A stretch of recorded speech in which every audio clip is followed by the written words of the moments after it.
So I just want to thank you again for giving us this opportunity to come and talk to our moms and answer some of our questions. You know, when I actually reached out to you, I did not even realize that for the month of May that this is Mental Health Awareness Month, which Yes. is so great that this kind of coincides with that. So over the last 3 months since February, we have been meeting as a group. We read a book by an author. There were two books we read. So we read The Power of a Praying, no, Praying the Scriptures for Your Teens and Praying the Scriptures for Your Adult Children. Because our group, our mom's prayer group, is specifically for moms of teens or young adults. So, because that particular age group, hey Adrian, for that, because for that particular age group, you know, when our kids are younger, there's so much information about Mhm. raising your kids and how to parent them and how to guide them and everything. But it's like as our kids get older, it's like there's less information around that. Right. And so the book was phenomenal. Mhm. It was a really good book and walked us through a lot of things. She talks about so many different topics, and one of the topics she actually talks about in the book is around mental health, your kids' mental health. And in our group, we've had some of the parents who are dealing with children who have had suicidal thoughts and Mhm. just a lot of different things. You know, not necessarily addiction, but kids using drugs and Mhm. you know trying to cope with the stress of their life and everything like that. And so we finished that book, and then now one of the questions that I noticed that we get a lot in our group, they're always surround our boundaries, like how do we establish boundaries with our kids. And so you know I was like, it's good for us to talk to other parents, but I think it's also valuable for us to talk to professionals who have you know, you guys have a lot of experience with a lot of different people in a lot of different situations, and you can kind of help give us some tools and things that we can learn how to use with our kids so we can be more effective as support, you know, being a support to them. So Mhm. so what I want to do first is kind of give you an opportunity to introduce yourself to everyone. You know, tell us who you are, and also how you got started as a therapist. I'm Sharli, and I'm a licensed professional counselor Mhm. in Arizona because you can only be licensed in one state. Like I can't.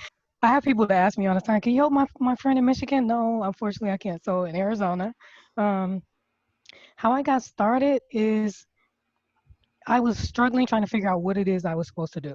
Mhm. I was a 911 operator at the time. I had been there at the time. I probably had been there maybe 10, 11 years. Mhm. So, and me and my friend were talking, and she was like, "You know what? You should be a counselor." And that really just, you know how you have that one thing and it's like, okay, that's it. It Mhm. just kind of really resonated with me. So Mhm. I started school, and then I left there after 14 years, and that's job security. So that was a big step. That was scary. Oh yeah. Oh yeah. Pay cut the whole nine. Mhm. But I knew that that was not my purpose. Mhm. I love working with people. I love helping people. Mental health is my passion. So you can definitely get that feeling as a 911 operator, like helping people all day. That's Mhm. what you do. But Mhm. I didn't get to see the end results. So Mhm. as a therapist, I get to see the end result. My mom came up with the name for me because I was trying to figure out the name. I was like, Journey to Healing, Journey to Wholeness, and everything was already taken. And she was like, You are always talking to people about their destiny, about their purpose. It's so So what good. about Destiny's Door? Like you're guiding them to Destiny's Door. And I was like, you Yeah. hear the Come little, on, yeah, mama. right. I was like, yes, mom. So I always tell people that name came from my mom. It was God, divine, because she was sitting there Mhm. with me. It's like, okay, how about this? And that was it. So that's where I'm at. I opened my own practice in September 2017. Prior to that, I worked with kids at a residential treatment center. So adolescents, they were all forced to be there. None of them came voluntarily. So that's Mhm. a different one. Yeah. Um, Prior to that, I worked in the jails. So I did domestic violence, anger management, job readiness, substance abuse. I did all those, facilitated those different groups in the jails. Absolutely love working with that population. I didn't know I would, but when I got in there, I was like, I love you guys. But it Mhm. was just the politics, so I couldn't stay. Mhm. So that's a little bit about my history, my experience. Did you Yeah. want to ask her any questions about how she got started, Adrian? I'm so sorry that I'm late jumping on the call. It sent your email to my spam. I was like, what is It's going on? all good. What has been like the age group that you feel, or the demographic that you feel like is your specialty? That's the part that I struggle with is Hmm. because there's something about all these different demographics that I really love. I love Hmm. working with young women because there's a common theme there. It's usually with self-worth and Mm-hmm. self-esteem. I love working with young men because, there's a common theme there. And most of them come in and say, I'm angry. My family tells me I need help because I'm angry. So I really get to the root of that. And it's normally not anger, Mm-hmm. so I love working with them. Love working with the jail population, because why are we here? Hmm. And believe it or not, I taught one of my favorite groups in the jails was fathering, you know. Mm-hmm. And I walked in the very first day I walked in. Of course, there's a bunch of guys, and one guy was like, "Well, you're not a father," and I was like, "Well, thank you, Captain Obvious. Now that we've gotten past that, you know, I said, "Well, I am a daughter, and Hmm. I know what I needed Good. as a daughter." So that Hmm. was a perspective that none of them had ever had. They had always had Mhm. males coming in telling them this is what you need to do to be a dad, but they had never gotten that information from a daughter's perspective. That's That's good. powerful. That's That's I really good. loved that group. And by the end of that very first day, he apologized to me. He's like, I'm so sorry. He said, I can tell right now, this is going to be my favorite group to come to. mm-hmm. And just throughout the course of that group, there was just light bulbs coming on and seeing the information just sinking in and just having a room full of guys, all ages, all races, just sitting there in just silence because they're getting some information that they had never gotten before. And the respect. It Mm-hmm. was a respect thing too. I didn't call them by their, inmates, or I didn't call them by their numbers. I called them by their names, so they had a different type of energy and a different type of response to their questions. So from that, I actually developed a fathering program that I actually want to implement in the prisons out here. So that's down the Wow. line. So that's one of my goals, and I already have a lot of the I've developed worksheets and everything to work with the fathers. So because it's just different coming from a daughter's perspective. Nobody has a program like that. So I want to be able to, when the dads are getting ready to be released from prison. I know I'm probably all off topic, but No, no, no. I No, want to you're hear good. this. You're I good. want to hear um, it. so when the dads, within a year, you find out the Mm-hmm. dads are going to be released from prison, Mm-hmm. then I start individual counseling with them and also family counseling. Oh. Bring the kids up and do family sessions. So Mm-hmm. it's going to be nonprofit, so we'll be able to feed the families and and transport them up there, because when they get out of prison, they just jump right back into what they thought was there when they left, and they've been gone for years. You can't jump right back into that situation and be a parent. You don't know these kids anymore. A lot can happen in a few months or over a course of a year. A lot of growth, a lot of development. So you can't come back in and start trying to discipline and things like that. They don't know you. So if Yeah. I can catch them before they're released and start rebuilding that relationship, that's also going to reduce recidivism because they now have Mm-hmm. their kids as a reason to not go back. Yeah. So that's one of my goals. So So are families open to that? Are they open to getting that support when someone is coming back into the family after being incarcerated? from the people that I've talked to when I was working in the jails and things like that, because I'm always asking questions like, so if I did Mm. this, and they were like, yes, I would love that because I want to be able to relate to my kids. I don't want to just kind of jump in there because I know after I talked to them about it, because they thought they were just going to be like, well, my kid's going to do what I said. I'm like, that's not how that works. Yeah. That's not how that works. They don't know you anymore. Yeah. Well, they visit every week. That's not the same as living with somebody 24/7. Yeah. It's not the same when you live with them 24/7. Right, and it's not. Amen. That's not the same either. You've You been at know, work all day. You come home. You're like, hey, wait a minute now. right, right. That personality, that different Uh-huh. personality is kicking in. I call them gremlins when we have that negative self-talk. You know, and I had a client today. I was like, "What are your gremlins talking to you about? I'm gonna need you to get rid of those gremlins because they are all over you right now." Yeah. He's Feeling like, "I that. know, yeah, Your gremlins are acting up right now. they I'm are gonna out of need you. control. I'm gonna They need are, you to go put yes." those in a cage. And it worked for this particular client because she had seen the movie Gremlins, so it worked Mm-hmm. Right. perfect. And she was like, "Well, why are they here?" I said, "Because you keep feeding them, and Mm-hmm. you got them wet. You threw them a pool That's party, right. You got them wet. You put them in light. right? You You gave them fed them after chicken? midnight. Don't You give them know, chicken. no chicken. Don't feed them after midnight. Don't get them wet." I said, "You out here throwing them a pool party." Oh my You know, God. and See, she now said, you're "Well." gonna make me have to go watch Gremlins with my kids. We And did watch it, I she think, said, at "Well, how did Christmas I time. feed them?" And I said, "Because you're listening to them. If they say, this, you're never going to make it, or you're not going to be okay, and you're like, that's true, and you're feeding it. If Mm-hmm. they Mhm. say you're going to fail this class, you're like, yep, and you're feeding it. So that's what's happening. Or you just all right, all out, gave up, and just like, hey, let's go sit by the pool. What are you gonna do if they sitting by the pool? They jumping in. Mhm. Yes. So now you Yes. have all these gremlins, Mm-hmm. call them these negative thoughts that are coming in Yes. that are kind of taking over. So you got to get rid of them. I said, however you need to get rid of them, get you a flamethrower, whatever you need to do Mm-hmm. Mm-hmm. to get rid of those gremlins, and then follow the rules so they don't multiply again.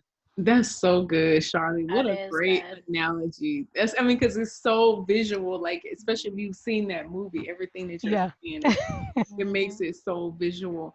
So, one of the reasons, like I was telling you this before we hit record, is one of the reasons why we asked you is because Maisha speaks so highly of you, your sister, and how well you connect with her teenagers, right? Because I know you don't have teenagers of your own yet, Hmm. right? Right. Yeah.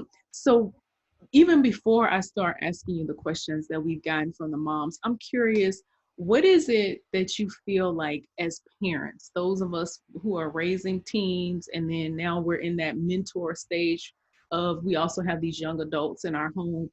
What do you feel like would create more peace in our home? Like what types of like is it our communication with them? What do you see as a common theme that causes parents and kids to have kind of like that friction in these later years?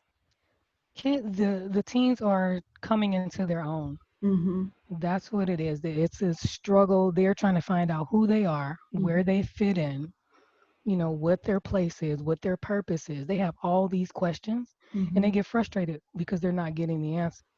Mm-hmm. So then they don't necessarily know that that's what they need. They don't know that these are the questions that they have. They just know their mind is going a mile a minute, and they don't really know what to do with it. Mm-hmm. That's good. So if you sit down and ask them, but that also has to do with the rapport that you have. Are Mm-hmm. you safe? Are you a safe place for them to be able to ask questions? Because working with teens, I've dealt with a lot. Their parents are not a safe place. Mm-hmm. So they can't go and ask. I'm like, well, did you ask? I can't. Why not? Because she's going to get upset. She's going to yell at me. She's not going to listen.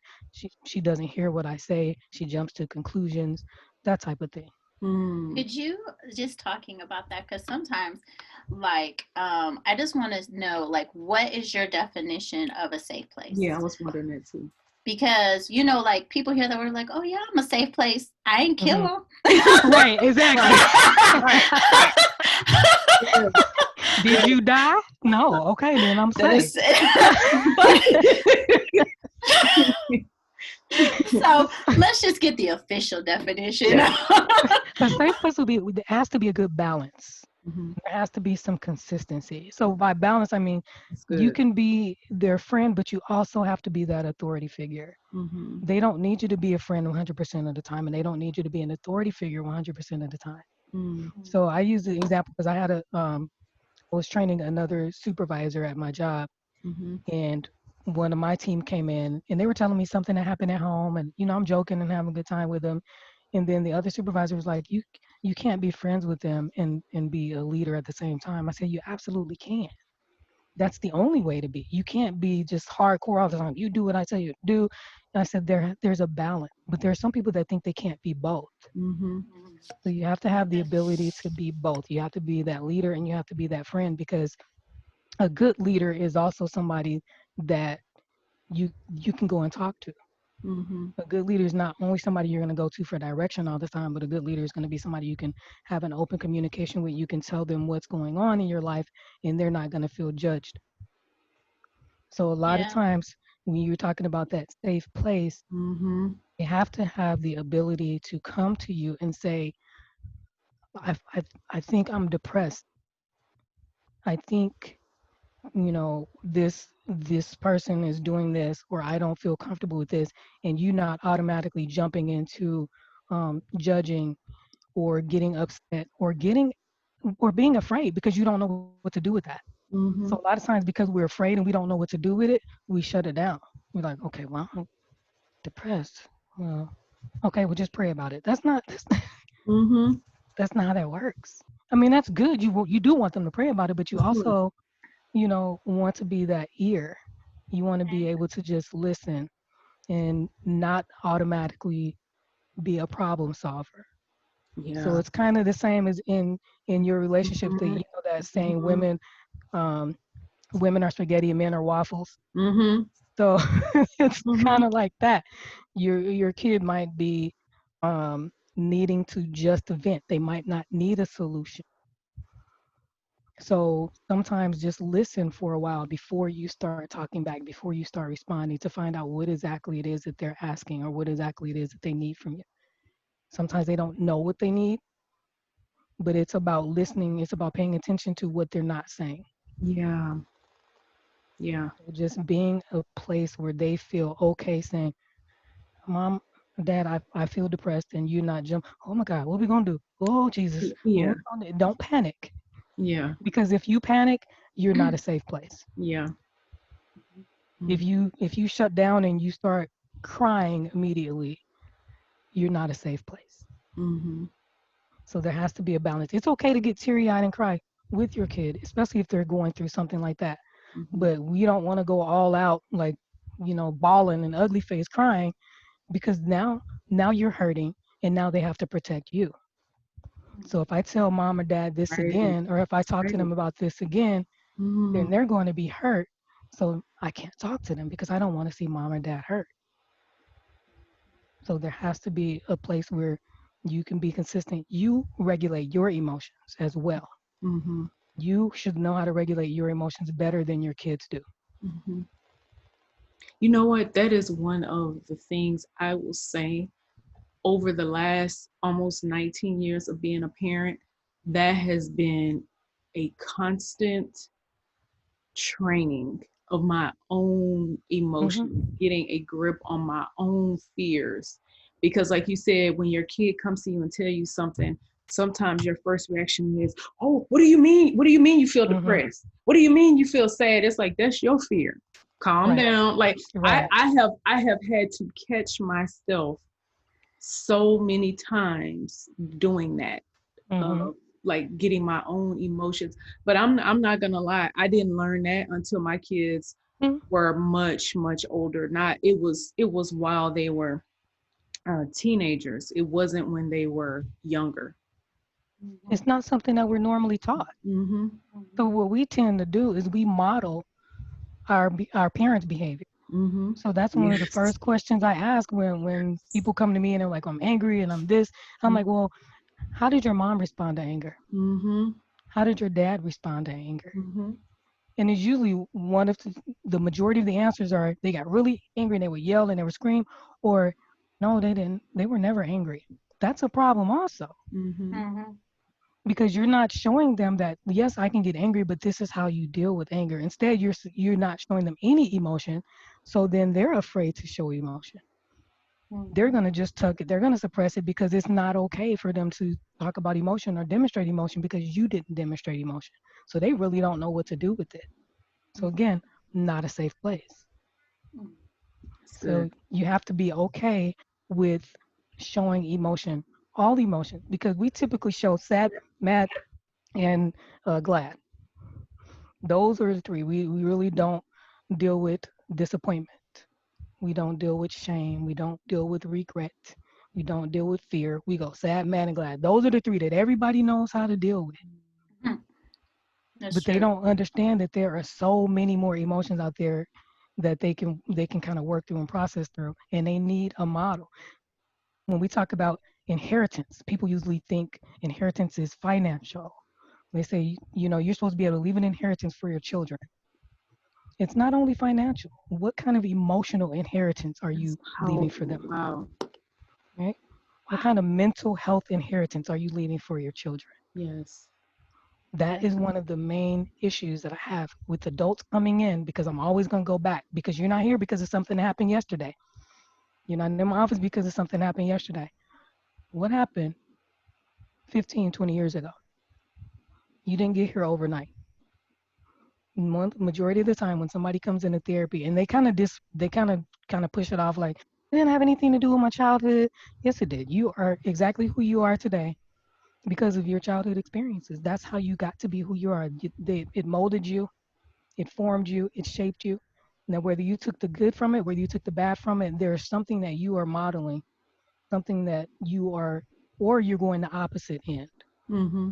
So we tend to do what our parents did, or we go the opposite and like, I'm not going to be my parents. And then we go way over here. But we need to meet somewhere in the middle. So say if your parents were corporal punishment, they beat you all the time. We got whoopings, okay? Mm-hmm. We Mm-hmm. call it We was a did too. beating. Look, nowadays it's abuse. Like, okay, Mm-hmm. DCS taking your kids. Mm-hmm. So, and then because you don't want to do that, you think that wasn't effective, then you go all the way the opposite end and you're super passive and your kids Yeah. get away with everything. Mm-hmm.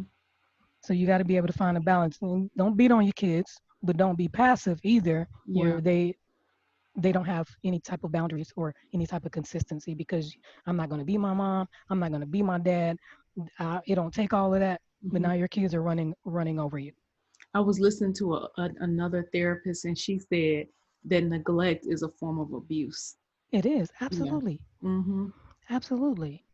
It is, because if you leaving your kids to their own devices all Mm-hmm. the time, Mm-hmm. they have no guidance. Kids need stability. They need boundaries. They need rules. Because if they don't have that, they don't feel like anybody cares, and they will fight you all day on it when it's happening.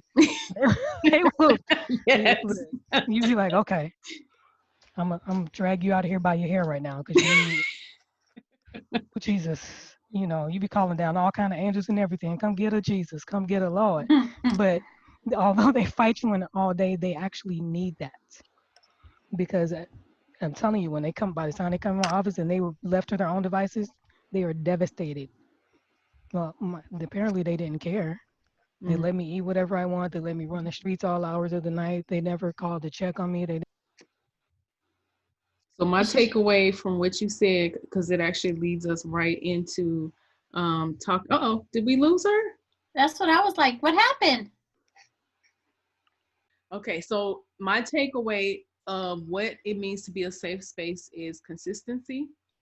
That they not for them not to feel judged, and then us not jumping in to solve their problems.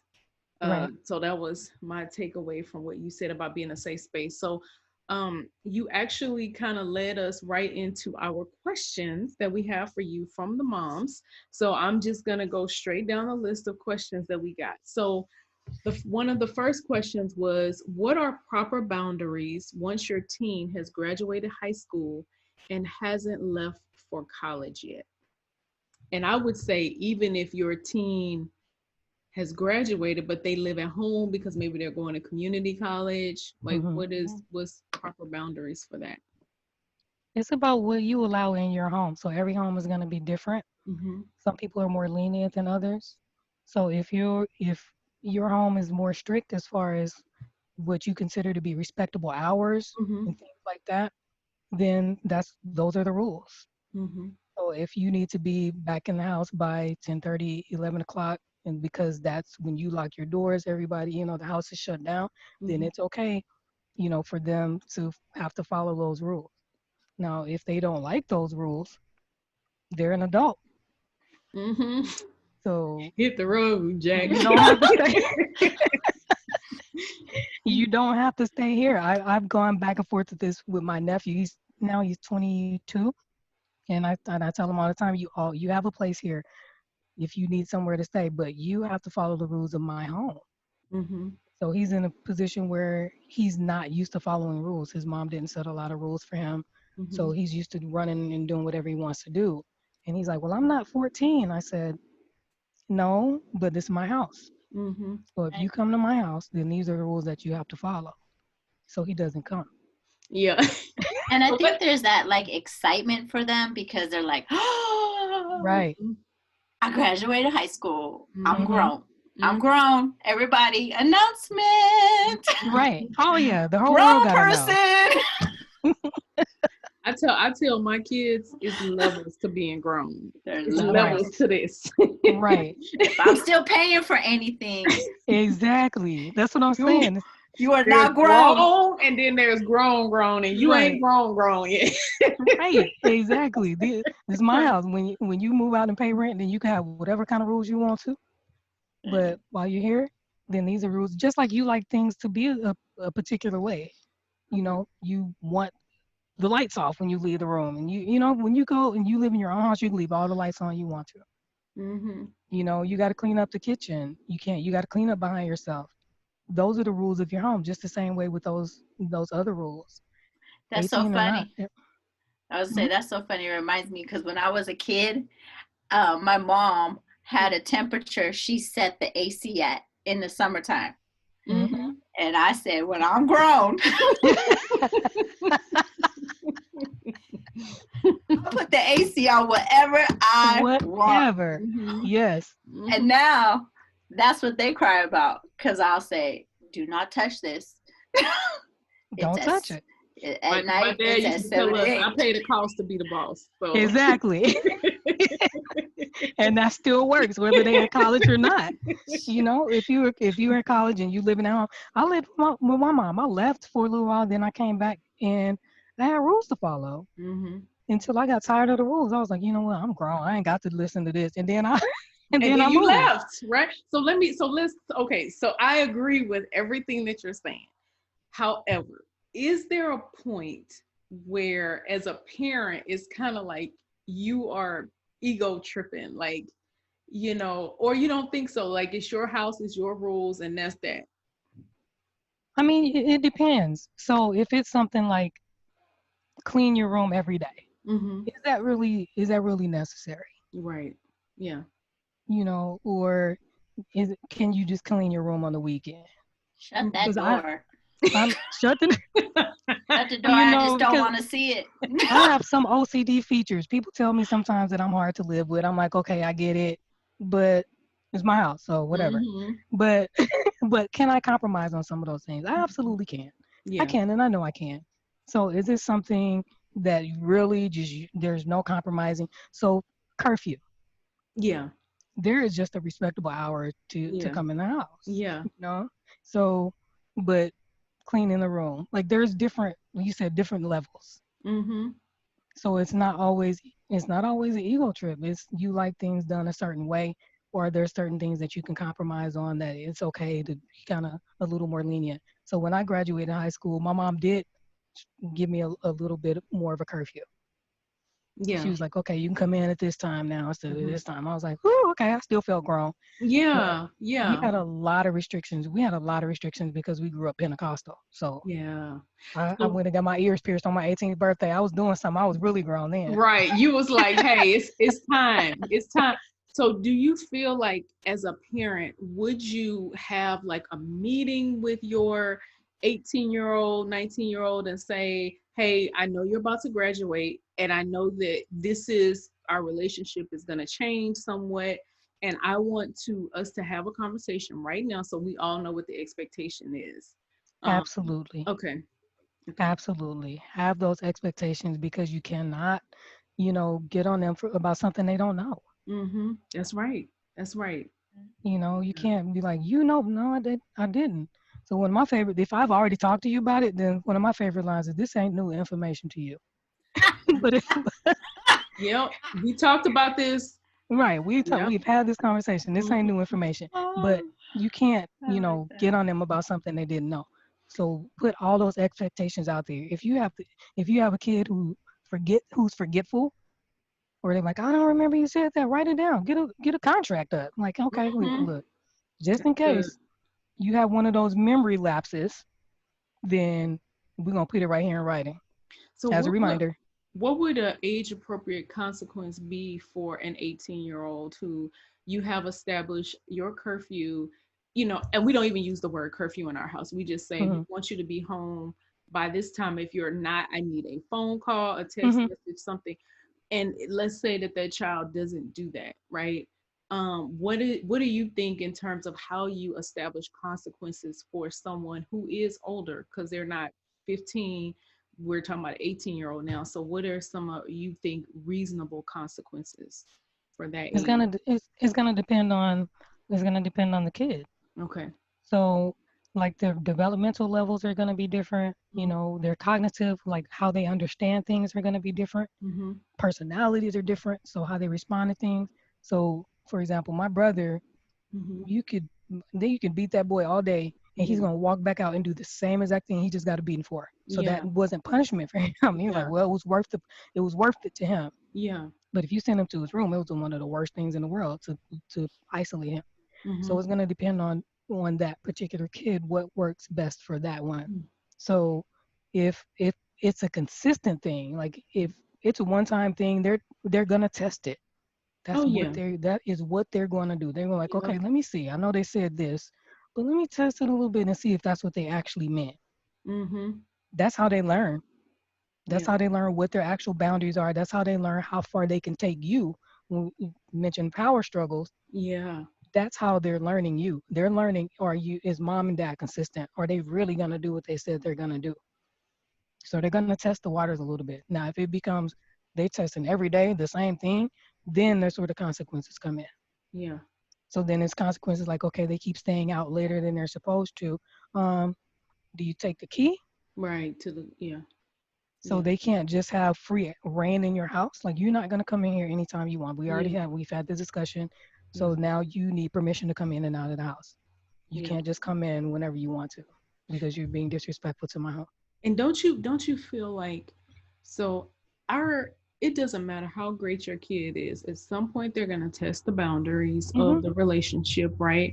I do really feel when you have built a certain level of respect in your kids' eyes, they're just because they turn 18, 19, 20, they still want to respect you. Like that's Hmm. been my experience. And so it doesn't have to turn into this, like knock down, drag out power Right, struggle like I was talking about. Yeah. right. And that's about the relationship you established before Hmm. they got to be that age. Yeah. They're gonna test the Yeah. waters a little bit. I mean, that's what they're gonna do. We test it as adults. We Absolutely. we test boundaries Absolutely. all the time at our jobs and stuff. We like, okay, Hmm. if I do this, am I gonna really, so that's what we do as people. We're always trying to test it and see how far we can take things. So they're gonna do that. It does not always mean it's gonna be a knockdown drag out, Yeah, that's you good. know. Adrian, So did that you want to piggyback on that at all before I go to the next No, question? Okay. I totally agree. For my house, it's, once my oldest, and now that my second one is graduating high school, the thing for us is you don't need to give me all the details anymore. Yeah. I don't need to know who you're with and what you're Yeah. doing as much. But if you give me a time and that time changes, right, I have communicate. I need to have a phone call. And I do pay the car insurance. Yeah. So, and I paid for the So car. there's that. So there's Right. that. There is that. I will take that key. Exactly. So we're like, do you take the key to the car? Or do you not pay the phone bill? Like those are, Right. Yeah. So different things. yeah. So I think that's very good. I think it's, there is just that testing period. Like, is she for real? Oh, Hmm. I'm for real. Right. That's where So that consistency comes in. They have to believe that you are going to do what you said you were going to do. If they don't believe that, they're going to constantly test you.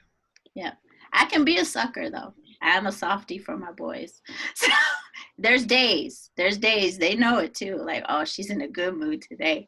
He can get what we want. Oh, kids learn their parents very easily. They Oh, they they know learn us. your moods. They learn Hmm. all that about you. They learn body Yeah. language. They know when they should talk to you, when they shouldn't. Like, oh, wait a minute, she's not in the mood today. Let's leave that alone. Yeah, that's good. I taught them that young too. I used to tell them, don't ask mom any questions when I just get off work and I haven't eaten anything. Hmm. Hmm. You It's an gonna get the automatic, hangry mama. it's automatic no. So now they know. They wait till Yeah. after dinner. And they know which parent to ask for what things Ex- too. yes. Yep. That's true. Yeah. I know we That's true. always did. Hmm. Yes. All right. So the next question is, how do you set healthy boundaries for a high school freshman? So this child will be a freshman in the fall, while also giving her space to learn how to make decisions on her own without the parents having to do it for her all of the time. So where is the child developmentally, Mm-hmm. right? Because I've worked with kids who same age but totally different levels developmentally and cognitively. Mm-hmm. So that's going to help determine, how you set those boundaries and what kind of freedom that you give. Are they in a place where they don't know really how to make good decisions? Are Mm. they not thinking logically? They're not thinking through the consequences. Mm. Are they impulsive? So those are the things you look at. If you have a child that's impulsive and they're just like, oh, that looks fun, boop, and they just go do it, then Yeah, you're going to have a bit of a tighter rein on that child. got it. Mm-hmm. But if your child tends to think things out a little bit more logically, they think, Mm-hmm. okay, if I do this, then this is going to happen. Then Mm-hmm. you can loosen the reins up a little bit. Mm-hmm. And then some of the things they're going to have to learn on their own. Like you cannot hold their hand through everything. They're going to have to be some natural consequences. Yeah, You can't protect them from everything. You should not protect them from yeah, everything yeah, because they're not going to learn. yeah. And when So you a talk natural. about making mistakes, because I think that that's part of like what you're saying is like as parents, it's really hard for us to let our kids fail, Hmm. because it's like we feel like it's a reflection on us, and Right. it's just hard to people that you love. You don't want to see them disappointed. You don't want to see them Hmm. hurt. So what are your thoughts around how we learn to let our kids make mistakes, make their own mistakes, and not always try to jump in and rescue them? Because if you think about always jumping in and rescuing them, then what do they learn from that? Mm-hmm. So when they do get to be an adult and then they move out on their own, who are they going to call every time something happens? Yeah, Are that's you right. teaching them to problem solve? Mm-hmm. Are you Mm-hmm. teaching them, step one, step two, step three, step four? Or do you think teaching them step one and then here comes mom because I don't really know how to get to step four on my own? So you got to stop thinking for them because that's how they develop their cognitive thinking. If you kind of back up a little bit and let them Good. figure it out. I ask all the time, okay, so what do you think? Mhm. Even when my nieces and nephews get in trouble, I'm like, Mm-hmm. okay, so what do you think the consequences should Mm-hmm. be? I don't always, dole out the punishment. It's not always, okay, this is going to happen because you did this. I'm like, okay, so you didn't do what you're supposed to do. What do you think a good enough consequence is for you not doing what you're supposed to do? And then if it's valid, I'm like, that sounds about right. Sometimes my nephew is hard on himself. I'm like, it wasn't that bad. Yeah, yeah, You don't yeah. have to go that route. And then sometimes my niece is the one who will really lowball it, be like, no TV for an hour. Girl, get out of here. That's really, Yeah, really no TV for an hour. You do that anyway. yeah. Mhm. So sometimes you can kind of talk to them about it and find out where they are cognitively. Find out what their thought process is, and you will know that if you're having conversations with your kids every day, if you're paying attention to how they're responding to things, you'll kind of know where they are developmentally.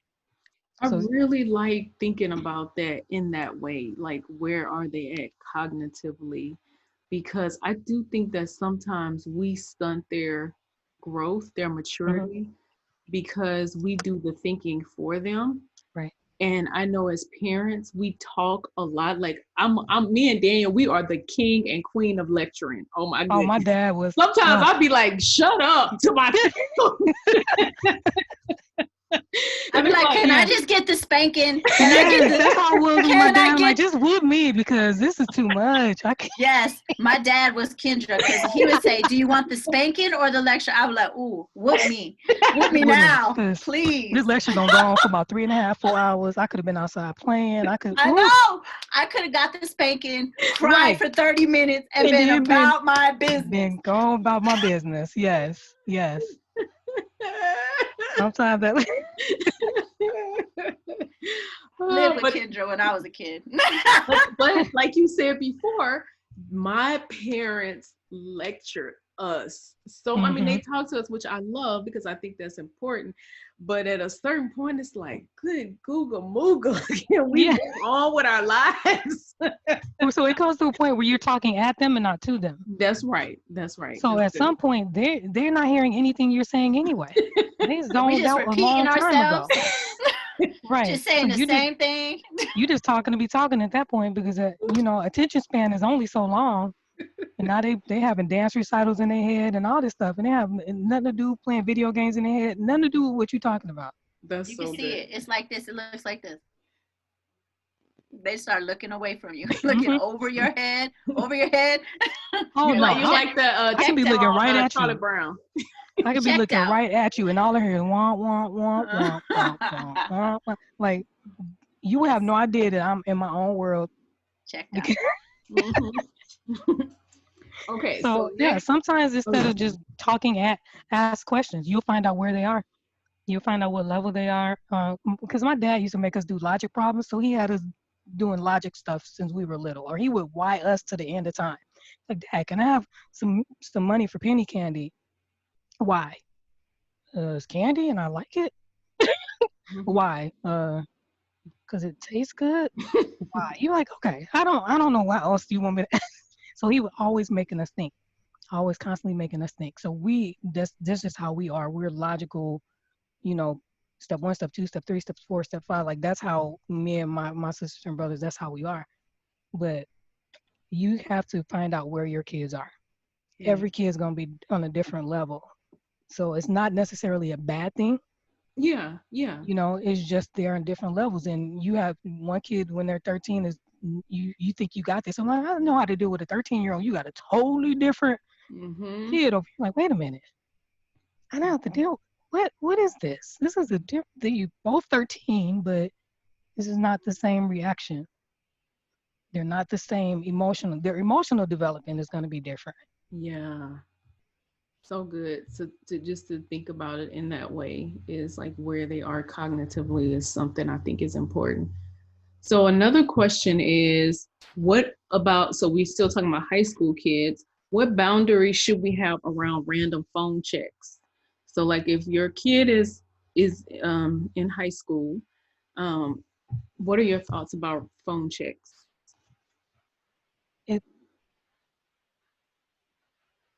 Uh-oh, you muted yourself. Where's your Okay. kid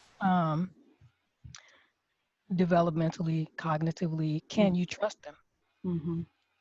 You know, because you have some kids that they are so afraid to get in trouble and so afraid to disappoint a parent that they're not gonna do anything. Like, I'm gonna do Can I nothing, meet that get in kid? trouble. Can I meet him? They don't want to Never break seen any him. rules. You have them, but that's not always a good thing if they're afraid of messing up, right? Mm-hmm. So they're not gonna do anything. And then you have some kids that are just gonna out this sneaky and you know, so your kids. I have one of each. So So then one You're a of them lucky you're gonna girl. you're gonna not have to check as often. You're mm-hmm. not gonna have to check that one as often because you know that you can trust that one Mm-hmm. versus the other one. You're just gonna have to peek in a little bit more. And I think the fact that knowing that you have the ability to check Mm-hmm. kind of reins them in a little bit too. Yeah. So they're not gonna do as much when you know you have the ability, when they know you have the ability. But to do it every day, all day, like when you come home from school, give me your phone, that causes a lot of distress in that kid. Mm-hmm. I've had kids like that. And they didn't have a safe place Mm-hmm. because the kid told one of their friends, "Oh, my mom gets on my nerves so bad." And the mom literally lost it. I was like, "Well, you do get on her nerves. Yeah. All parents get on their all Yes. parents get on their Is nerves." it It's the possible part. not to? It's Right. the part that I like. Yeah. That's going to happen. But Yes. this parent didn't understand. I do this and I do this for them and I'm like, "Okay, yeah, you do." They don't have a reason. I'm like, "They do because you're a mom. You're the Mm-hmm. mom and you're setting rules, so you're gonna get on her nerves. But now you've taken away her ability to be able to vent to anybody. So they need that ability to vent. They need that ability to have a safe place, even outside of you, to know that they can be like, oh, I can't believe my mom said this. I can't believe my dad said that. and still be okay. Mhm. And I And like that about the phone checks because, like exactly what you're saying, even like when you were talking about the boundaries, like when they're older, and there is time to let them go out, like having that talk, you know, about even when you're doing the phone check. Okay, now you're in high school. Here, yeah. I'm Hmm. just gonna be. This is honest. This is what a phone check is gonna look like. I'm just making sure that you're safe, Mhm. that you're not Right. doing, stuff that can get you like hurt or harmed or destroy your future. Mhm. Hmm. Outside of that, you can talk about me. Right. Like, Mhm. so I think that's even, important to have even a discussion of, I like what you said. It makes me think because I do phone checks, but I don't do them all the time. It's just random. Hmm. Yeah. We'll be sitting Yeah. there. A lot of times for me, I mean, it's Holy Spirit, literally, like, Yep. oh, Yep. Oh, literally, Holy Spirit is like, it's time for a phone check. Yep. yeah. And I might go months without Hmm. checking anyone's phone, and then boom, it's like, oh, okay, yeah, that's Mhm. that's why. Yeah. So I like It's in definitely what response you to some of said. them prayers. God has answered some of them prayers you praying. Mhm. That's Oh, my mom exactly it. caught me when I was little because I stole some bubble gum, and I was like, "How did you know?" She Mhm. was like, "Holy Oh Spirit told yes, me." I was Mhm. like, I "Dang, that's call how you that work." I called that God TV. My Hmm. son, when he was younger, he did something, and he was in another room. He was doing something, and I said, "Come here." And he was like, "What?" And I said, "What were you doing in there?" He's like, "How you know?" I said, "My God TV was on." Hmm. Yep. Yeah. Yep. And you know what? I'm always so thankful, even though it's hard sometimes the stuff you find out that you didn't necessarily want to know, but it was Hmm. prompting of the Holy Spirit. Because I'm glad for two reasons. Number one, it's like it feels like God is like, I got your back. Like you ain't Hmm. gotta Right. be constantly like always on them. I got your back. I'm gonna let you know if something is wrong. And it's also good for them to know that God has their back because God Right. is only gonna let you go so far down this Yeah. Hmm. road before he Hmm. gonna be like, get yourself on back over here. Yeah. And it's Yeah. good for them to know that God has your back. Yes. So, like she Yeah. said, God TV. When they know God TV works, Yeah, and I do love what you said, Kendra, because I tell the boys that too. I might not find out the first time you do it. Mm-hmm. I might mhm, not find out the first 5 times you Yep, do it. that's right. But God always Always. yeah, tells on yeah, you. And Always. I feel like it's that season where, and I even tell them, He's giving you the chance Mm-hmm. mhm, to get together, but then Mm-hmm. obviously you can't. So You need some support. right, right, then He says, okay, go get them. yeah. It's about having those conversations. It's about open communication, not being afraid to make a mistake, and not being afraid to apologize. That's part of Yeah. that Mhm. modeling. That's part of that inheritance that you're leaving, letting them know that you're not perfect. If you make a Yeah. mistake as a parent, you know what? I made a mistake. I'm sorry. Mm-hmm. I Hmm. apologize. It's okay to apologize to your kids. Yes, yes. A lot of times parents get to a place where they don't want to apologize because they feel like that takes something away from their authority, you know, or their superiority, basically. Mm-hmm. So then they don't apologize. But now, what are you modeling? Mm-hmm. Hmm. That you can never do anything wrong, that you're Mm-hmm. always right. Again, now you're not no longer a safe place. Because if Mm-hmm. you're always right, they can't come to you and say, "Mom, I didn't like the way you said that to me. That hurt my feelings when you did that." So they don't have that ability because again, it's not safe because you're never wrong. You Mm-hmm. can never accept that you said something out of line. You said something out of anger. So apologize. And you establishing that like right at the beginning of our conversation about what a safe space is, I think that's going to be extremely helpful to the moms and other parents that might watch this is um because that really is like you because you've said it multiple times like that communication that you have with them because that relationship that we have with them it'll solve a lot of problems that Hmm. that we deal with if we have that open communication. Right. If they're feeling like they are having suicidal thoughts, you know, they should be able to come to you and talk to you about that. Yeah. But they should also know that they have to respect your no's. Yeah. Again, it's about balance. Yep. And if you haven't done it up until this point, it's gonna be a struggle. It's gonna be a little bit of a battle to Mm-hmm. kind of get that back to where it's supposed to be, but it's necessary. So what if your kid is a teen all right now, and this is like maybe you didn't know, but until like you know someone came into the moms group, they're trying to get their life back, they're rebuilding, and they were like they can see now that they did let things go too long and they were lenient and they didn't have those boundaries, and now their kid is a teen and they're trying to establish those boundaries. What would you say to a parent like that who is in that power struggle with their kids right now? Talk to them. Mm-hmm. Tell them why things are changing. Don't Mm-hmm. just change stuff and be like, okay, you're gonna do what I say now. Mm-hmm. That's not typically gonna work, especially as a teenager, because they're already struggling trying to figure out life. Yeah. They're in between. I'm not a baby and I'm not an adult. But so where do I go? What do I do? I don't want to be treated like this. I can't leave and can't do anything on my own. So there's that struggle. Mm-hmm. What am I going to do with my life? Am I going to go to school? Like all this stuff is in their head. They might tell you this is what they want to do, but that's constantly changing, constantly Yes. changing. Yes. So you have this conversation with them. Okay, I've made some mistakes.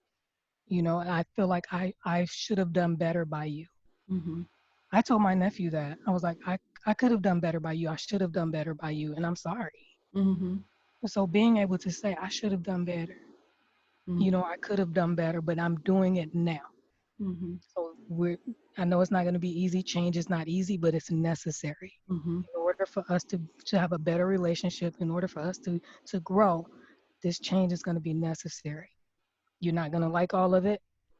I already know that going into it because you're not used to certain things, but this is what's going to have to happen. Yeah. Giving them an explanation. Don't just start popping off and changing and you're going to do this, and have a conversation Mm-hmm. because they are becoming adults. So there are some things that they can understand. Don't assume that they can't understand or they won't understand. Well, they're not going to get it anyway, or they're not going to listen anyway. Sit down and have a conversation with them. Mm-hmm. Talk to them. And they're going to feel more included. They're going to feel more mature when you Mm-hmm. sit down and talk to them and you don't talk to them like a little kid. Yeah. Yeah. That's good. That's good. So would you go then? So you have the conversation, and then do you choose maybe one area to start making the change in versus trying to do like three or four different things at one time? Right. You Okay. don't want to just jump into changing everything at one time because it's going to be hard for you to remain consistent. Yeah. It's going to be hard for you to keep up with it. And Yeah. in order for that change to take place, there has to be some consistency. Yeah. So if you go through and like, we're going to change this, and then you stick into this, but you let everything else go, Mm-hmm. then why would they believe that anything else is going to change, or they have to keep up with the change? I have found one of the hardest things to do as a parent is be consistent. And the Hmm. areas where I have been the most consistent is where we have the least resistance.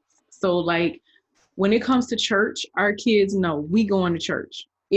It's not like we might go one day and we might not go the next, we might go one week. Hmm. It's been a consistent part of their life for the entire time they lived in our home.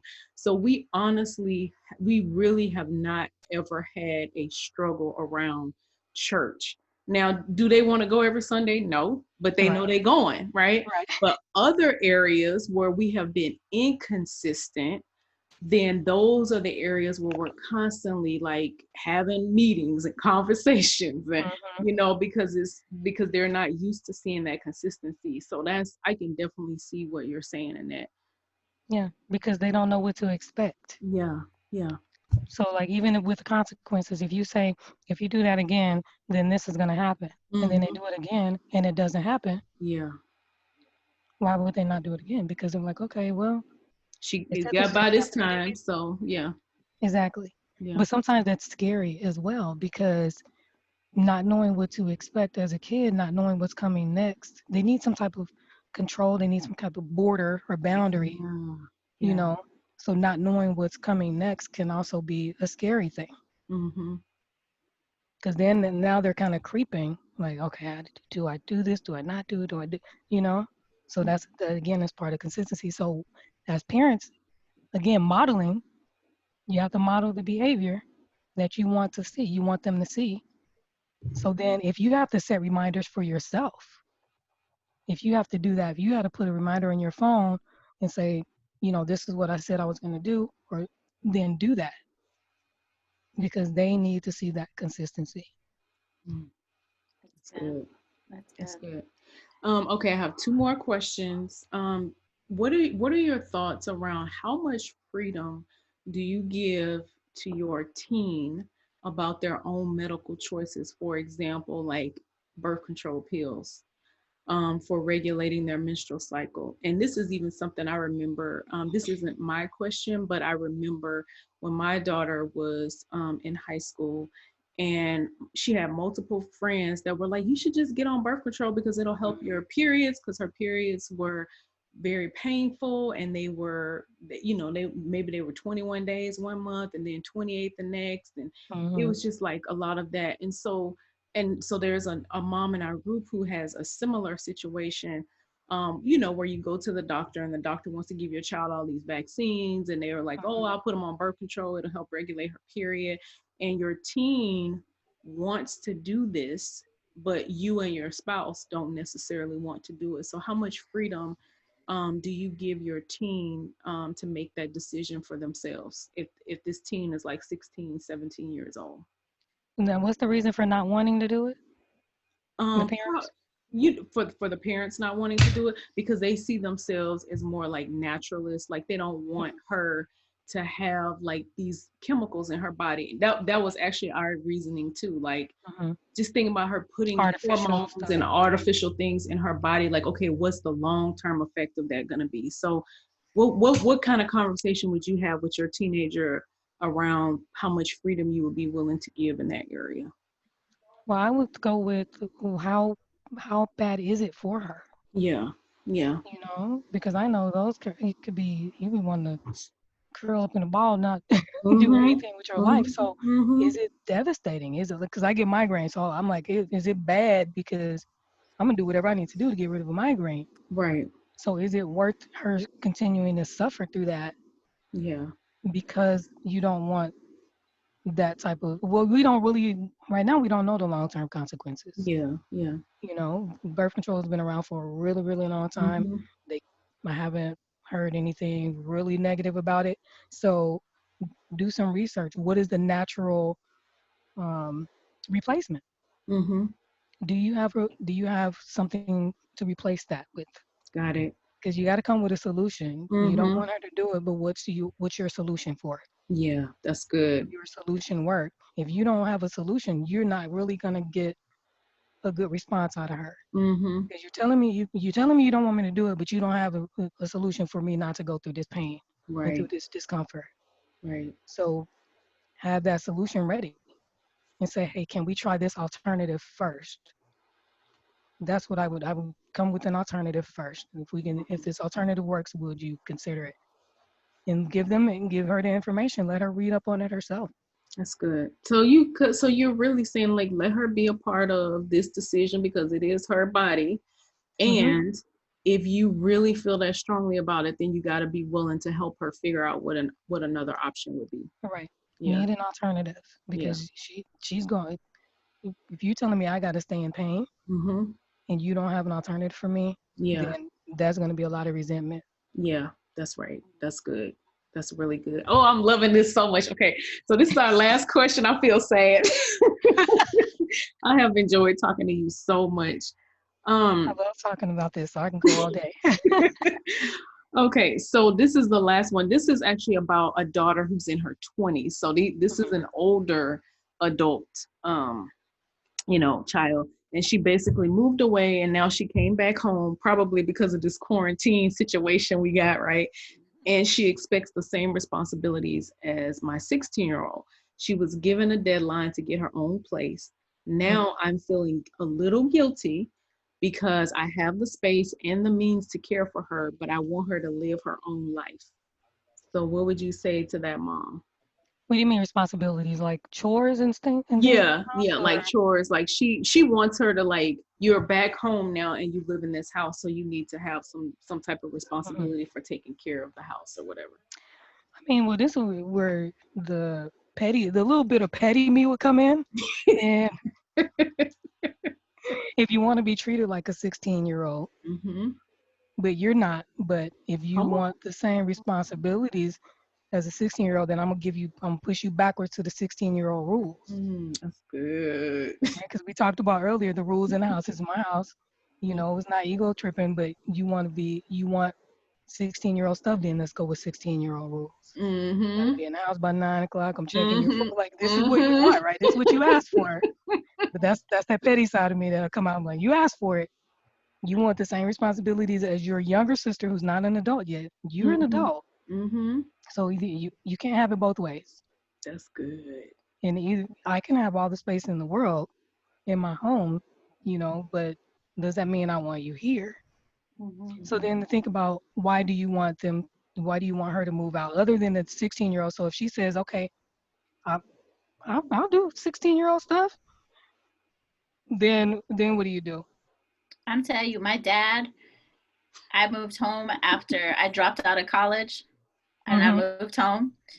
And, my dad, and sometimes I think it's new school versus old school too. Because Mm-hmm. my dad was just like, yes, you're going to live in my house. Okay. You're going to live by my rules. Same rules from when you was in high school. Mm-hmm. My door closes at 10. Here Mm-hmm. are the chores. And you're going to pay rent. Mm-hmm. And I mean, not just regular, like, I'm your daughter rent. I mean, like, If you was living on your own rent, huh? and that was motivation because his thing was, like, and you're going to pay me rent. Guess how long I stayed? Like 2 Mm-hmm. months. Right. If I'm paying rent, then I'm gonna have my own rules, right? Yes. Right. So then so the other question is why is there the guilt? Mm-hmm. So kind of do some evaluation, some self-evaluation. Why are you feeling guilty because you're wanting her to be on her own? The other question is, does she want to be on her own? Is there a fear? Mm-hmm. Does she feel like she's not ready? So Mm-hmm. you can Yeah. have those conversations. Okay, what are you concerned about? Yeah. I gave you a deadline. What's your concern? So ask that question. Because I know you don't just like get out, especially if they're not doing anything egregious. Yeah. Yeah. They're not, they're not doing, you don't just be like, get out my house, I don't want you hearing. So you want her to live on her own, which is great. Yeah. In some cultures, women stay at home until they're married, Mm-hmm. right? So why Mm-hmm. is it important for her to move out? So is it only because of she wants the same responsibilities? Is it because you want her to be able to do things on her own? Like get to the root of that reason of why you want her to move out. And then if she doesn't want to move out, ask her what her concerns are. But at the end of the day, petty parent can come in and be like 16-year-old responsibilities Mm-hmm. Mm-hmm. and then 16-year-old rules. I'm Yeah. going And to then go back to your contract. yeah, Yeah. look, here we go. Don't forget.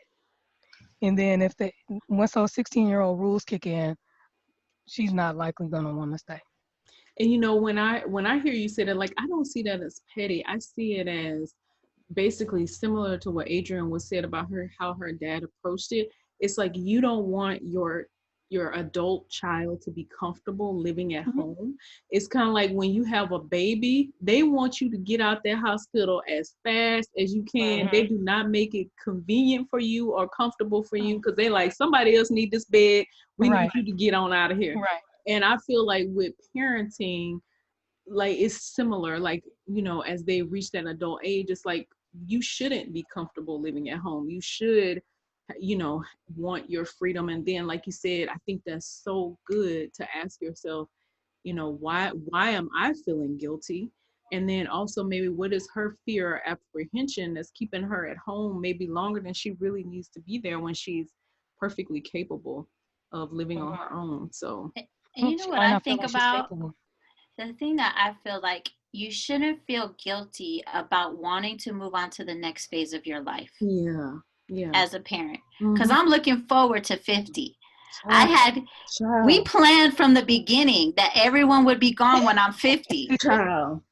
There is a no return policy.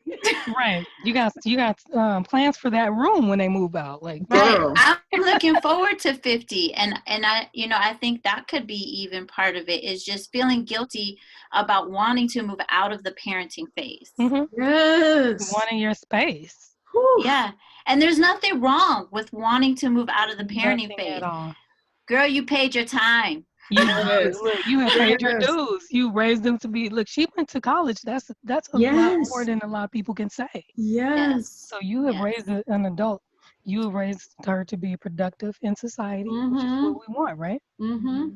So don't Yes. feel guilty, but like, I've given you the tools. What Yes. else is it that I need to give you in order for you to want to get out here and get established? But again, that might be something that she might not feel like she's ready. She could be Yeah. scared to change that responsibility. I know full people in their 30s and 40s like, I can't live on my own. I don't know. So, Tin, what tools do you need? Do you need to learn how? Do you need to know how to budget? Do you need to Nice. know, can we look at what you're bringing in to make sure Good. you're living within your means? Mm-hmm. Make sure she has those type of tools. That's good. I don't know, was she living on campus? So that's a totally different beast Mm. than living in your own apartment. Yeah. She Or getting even a school roommate. housing, right? Did she have a room? Like all that stuff matters. So is Mm-hmm. she struggling with, am I gonna have to find a roommate? Am I gonna have to buy my own groceries? Like, does she actually feel like an adult? Is she being treated like an adult? Mm-hmm. Because my dad asked me one time, when did I know I was an adult? And the weirdest thing, I was still living with my parents, but when I had to buy my own fan, it was it was it was something that simple. And I Yeah. needed a fan for my room, but I had to buy my own fan. I was like, I've never had to buy my own fan before. Mm-hmm. So it was Mm-hmm. something that simple, that small. It's like, dang, I'm an adult now. I gotta buy, you know. I I think love it was that. when I bought my groceries for the first time. Yeah. I was I used was, to, because I like my I was own like, food, I'm So grown. I could go buy. I'm like, don't eat my stuff. I bought this mine in the refrigerator, but I had to buy my own fan, and I was like, oh, Yeah. okay, this is a real thing. So, Yeah. so does she feel like an adult? She might not necessarily feel like an adult yet. So This I have a is Yeah. conversation with her. this has been so Yes. wonderful. Like So good. it went So by good. so fast because I enjoyed talking to you so much. You're gonna be our resident therapist for our I children. agree. Hey, Children, thank you. family, marriage. Right, right. So we want you to share like your information if someone whoever is going to see this, whoever is going to watch this video, how would they get connected to you if they want some more support?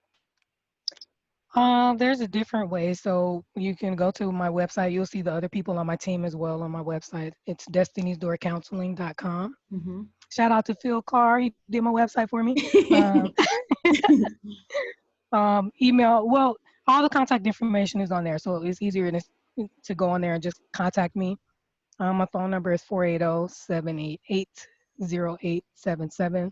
Mm-hmm. It automatically goes to voicemail because we have different extensions. I'm not ignoring you guys, but yeah, those are the two easiest ways to reach me. Email, go to the website, email me. Facebook, I have a Facebook page. I'm always on Messenger. I got like 2 or 3 messages right now about counseling on there. So Mm-hmm. you can reach me that way as well. So yeah, I'm out here. I love mental health. I love helping people. Like this is my thing. So yeah, thank you for having me. I'm honored. I know I don't have babies at home, but This has been hopefully I helped. wonderful. You were wonderful. Definitely. You were great. I really Thank enjoyed it. you.